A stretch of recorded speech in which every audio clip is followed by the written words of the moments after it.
Hey, everybody, it's Pete Carmasino here at Chaikin Analytics. I'm your chief market strategist, and this is the halftime show here on StockCharts TV. So thanks for joining us.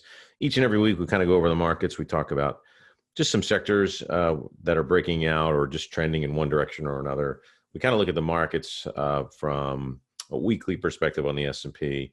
If you've been watching, you know we're probably in rally number 5, and it's been kind of stalling and, a little bit of backfilling and moving higher, but certainly testing some resolve here around this 4,100 level. And look, that's been sort of an easy number to call out. For me, the real number is 4,175. That's the resistance level that I'm paying attention to. Now, that's on the cash. That's on the S&P index itself, not talking futures or anything like that. So looking at 4,175, and I think that's kind of what a lot of folks are talking about. But, look, I think we've got to basically look at the overall market in general. Today, we're having a pretty strong day, and that's something we've got to just take in stride. When it delivers strength, it's an opportunity in one way or another. It could be an opportunity to potentially add more to a stock that's breaking out for multiple reasons. It could be an opportunity to trim some names that have continued to power through some of the rocky waters that we've had here, can maybe lighten the load a little bit, right? So when you have big gains and they're starting to move in your direction, there's nothing wrong with selling a little bit, even half your position or percentage of your position, and then maybe moving your stop up just to do some better risk management. But, those are over time skills that you develop. If you're a trader, you probably already have those skills. You wouldn't be a trader very long if you didn't. If you're a long-term investor, in names that are the big mega cap names, there's less likely a need for that kind of thing. But, overall, in general, we're trying to look at the trends. We're trying to make sure that we're standing in the right direction, right? We want to be with the wind at our back, not at our face. And that over time could be multiple sectors or changing trends, right? So that's why I like to look at the sector view and kind of take it sort of a top-down approach and try to find names inside the sectors that are the strongest. So today we've got CPI tomorrow. So look, people are talking about another 6 handle, anywhere between 6.2 to 6.5. I guess the range is all over. I think that's the consensus right now, 6.2. I think it'll be a little higher, 6.35. Who knows? Maybe 6.4. Last month's was revised from 6.2 to 6.5. So that didn't get much headlines. I think most people, some of the institutions saw that, and that maybe spooked the market a little bit last week. But here's what's happening. Tomorrow's CPI, we've got to pay attention to it. And it's going to give us some better charting points to look forward and say, okay, if we're looking at this particular trend that's unfolding in front of us, whether it's a disinflationary environment, okay, that means one thing. That doesn't mean prices are coming down. I just want to make sure. A lot of folks, I don't think the market's really identified or sort of defined that word very well.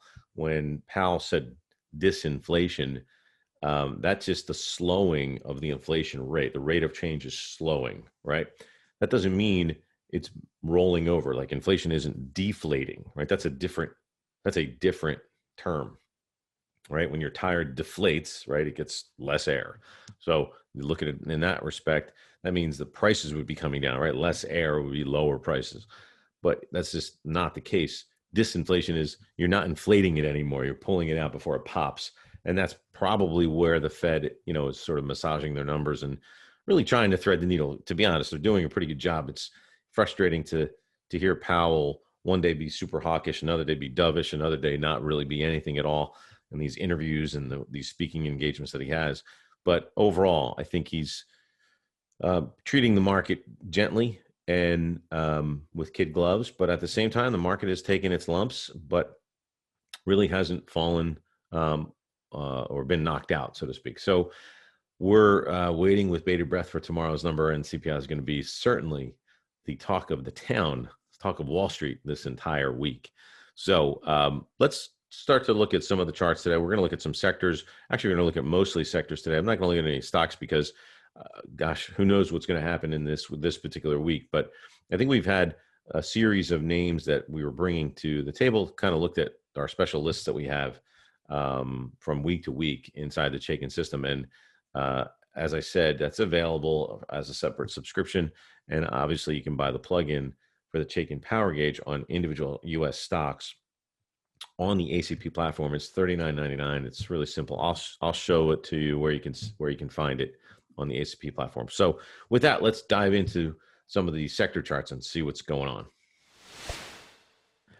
All right, folks, we're back here at the ACP platform, and this is sort of my sector overview list, and we'll look at the S&P and some other sectors here using these Spider Select ETFs as kind of how we track it. But I wanted to point something out. I wrote an article that came out today. It's about how to use our power gauge in general to find names that have strong fundamentals, but potentially some catalysts that could increase sort of the bullishness of the name that we're looking at. So if we've got a bullish name that's got great fundamentals, but we're missing one or two catalysts like analyst ratings or estimate trends, we could use that to our advantage to try and screen for those names. We have an excellent screener on our platform. And I called out a name here, and you can see where within the experts category that I was talking about in this particular article that came out today, and it's really significant because we publish these and get them edited and do all that stuff, a couple of days ahead of time. And I was looking at ESNT, and ironically, here are the power gauge ratings, right? Financial, earnings, technicals, and experts. And then obviously inside the experts, that has its own category list. So we've got 1, 2, 3, 4, 5 other areas inside experts. So you've got experts, there's 4 main categories, and each category has 5 subsets. And so I was kind of focusing on the analyst rating trend and the estimate trend being neutral, but this was bearish, right? And so I said, they reported earnings. It wasn't great. We kind of knew that. But at the same time, we're seeing sort of housing names kind of develop. The interest rate cycle is potentially played out. I'm not saying rates aren't going higher, but the velocity of rates is kind of slowing down. The increases are slowing down. And that helps these names that are in the mortgage and home building sector as well. And so ironically, now this morning, we put this out at about, 8:45 or so. But this morning, RBC Capital maintains an outperform, and they just raised their target, right? It's not necessarily an estimate change, but it's a rating change from the standpoint of a target. And so it's ironic just how that happened today. I just wanted to point it out because that's another way to kind of use the Chaikin system. And I just wanted to point that out. You can subscribe to PowerFeed. Just go to PowerFeed or ChaikinPowerFeed.com. You can see the URL there. And just sign up. It's free. Doesn't really cost you anything to read those notes. Not just me writing. There's multiple writers on there as well. So I was just looking at, this is the U.S. dollar. I've been correlating this to the S&P. We can tell that, when we start to see the S&P do better, typically you're seeing the dollar roll over, right? And so it's rolled over from a high. I think it was almost close to 114, 115 or so back in September, October, and really around the anticipated rates on the easing side, right? When they started to slow a little bit, we just started to see a lot of disconnect, right, from the dollar rolling over and the S&P moving higher, right? And so, we're looking at, say, that cross. I don't know. We'll talk. It was literally that week of the first week of November. And if you go back to the S&P chart, and I'm going to look at it. This is the weekly one I look at where we count the rallies, and make this a little larger. And we go back to that November timeframe. It was right around here. It was sort of rally 4 was kind of underway, and it got a little bit more legs underneath of it, 11.7 or so. Hit resistance and rolled over, but not very much. And that's what I've been trying to say is that we do have a higher low here, right?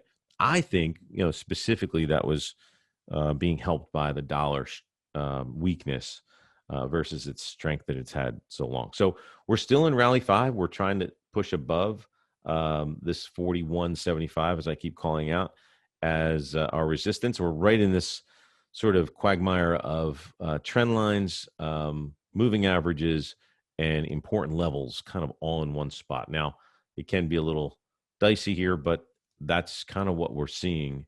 And that's what the market's delivering. And of course, it's sort of in the face of CPI tomorrow. So again, it could be a big catalyst one way or another. You just got to be careful, as we always say.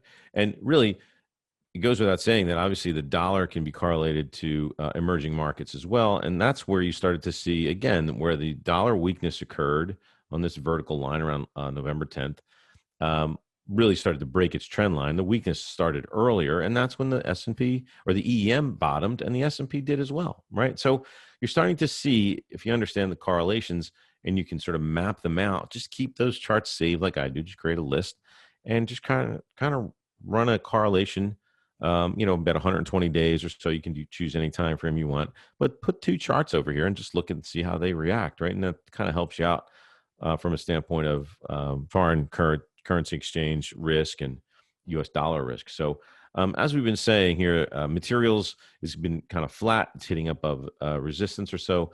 Communications has actually turned into, an interesting setup here. Not quite getting the moving average crossover, but hitting sort of a double top here we talked about just a few weeks ago. And with this big spike here was due to Meta, which was previously Facebook, the name, and that had just tremendous earnings and pushed this whole group up because I think it was, I don't know, it's a big percentage of XLC. I can't recall exact amount right now. Energy, absolutely, really holding its trend. This trend line is pretty intact. It's been tested several times along the way and held.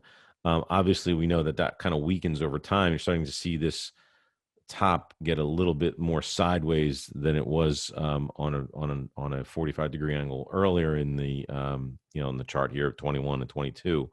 But the ratio XLE to the SPY is also kind of slowing down. So you're starting to see lower highs, right, and lower lows, and that's kind of the telltale sign of a potential trend change. It's not there yet. Obviously, it's got a lot of work to do to get negative, but it's not impossible, right?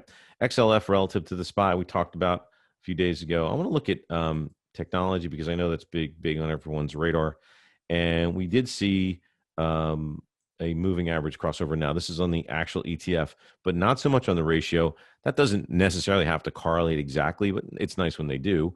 They were very close here, if not almost on the same day in March of last year, but not so much here on the upside. But it was a nicer area, a little bit more respectful of the trend when you got in that July of 2021 area on a little bit of a pullback, and then its last really push high happened there. But you kind of respect these and kind of look at the moving averages, crossovers as well.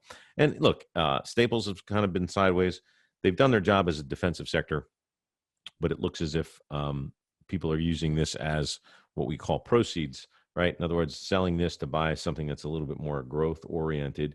And you can't talk about growth without talking about consumer discretionary, because we know the big names in there are Amazon and Tesla and things like that. But again, struggling to make a significant change from a moving average standpoint on the sector up here, but relative to the SPY, you're seeing the same things. You're seeing it hit resistance and kind of get a little bit shy of breaking out. But that's kind of how the major sectors are playing out here on a day before CPI. All right, everybody, that's all we have for today. Thanks for tuning in. Again, Pete Carmasino here, Chief Market Strategist at Chaikin Analytics. This is the halftime show. We'll see you here next week at 1:15. Thanks again. Hey, Grayson Rose here with StockCharts. Thank you so much for watching. I hope you enjoyed that video.